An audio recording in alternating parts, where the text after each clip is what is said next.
OBC মামলা 28শে জুলাই। আজকে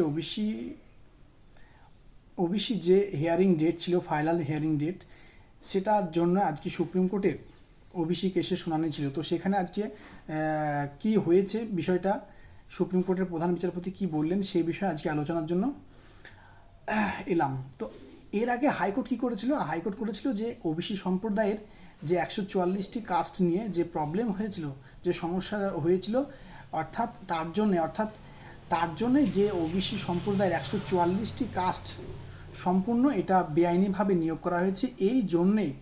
এর জন্য 144টি কাস্টের ওপরই স্টে পড়েছিল, অর্থাৎ স্থগিতাদেশ দিয়েছিল। এখানে আজকে সুপ্রিম কোর্টে আজকে যে হিয়ারিং ডেট ছিল, সেই হিয়ারিং ডেটে সুপ্রিম কোর্টের প্রধান বিচারপতি দেখেছেন যে এখানে কিভাবে হাইকোর্টের প্রধান বিচারপতি ওবিসি সম্প্রদায়ের যে কেস রয়েছে তার উপর কীভাবে স্টে দিয়েছে, অর্থাৎ স্থগিতাদেশ দিয়েছে, সেই ব্যাপারটা ক্লিয়ারভাবে বুঝতে পারেননি। তাই সুপ্রিম কোর্টের প্রধান বিচারপতি তিনি এটাও নির্দেশ দিয়েছেন যে এই কেসটা মেটানোর জন্য অন্য একটা ডিভিশন বেঞ্চে এই কেসটা তুলতে হবে, এবং অন্য একটা ডিভিশন বেঞ্চে এই কেসটা তোলার পরে সেখান থেকে এই কেসের সমস্যার সমাধান করতে হবে, এই নির্দেশ দিয়েছেন। এবং তিনি বলেছেন যে এটা একটা প্রশাসনিক প্রবলেম, অর্থাৎ এটা একটা রাজ্যের প্রবলেম। সুতরাং এখান থেকে একটা বিষয় উল্লেখ আসছে যে এটা যেহেতু রাজ্যের প্রবলেম, তাই রাজ্যের হাইকোর্টের প্রধান বিচারপতির তিনি যে নির্দেশ দিবেন, তিনি যে নির্দেশ দিবেন, তিনি যেভাবে রায় দিবেন, সেই রায় এখানে গ্রাহ্য হতে পারে, এটাই কিন্তু প্রমাণিত হয়েছে।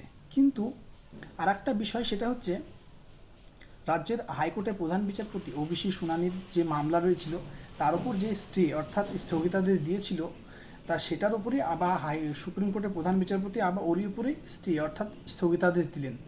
এটাই আজকে আনন্দবাজার পত্রিকায় অনলাইনে আমি দেখলাম যে স্থগিতাদেশের উপরে স্থগিতাদেশ দিল, অর্থাৎ আর ওই স্থগিতাদেশ দিল। কিন্তু এখানে একটা বিষয় উল্লেখ করে দিয়েছে, মিনিমাম 6 থেকে 8 সপ্তাহের মধ্যে এই কেসের হিয়ারিং অর্থাৎ ফাইনাল শুনানি হবে, এই কথাই কিন্তু সেখানে উল্লেখ রয়েছে।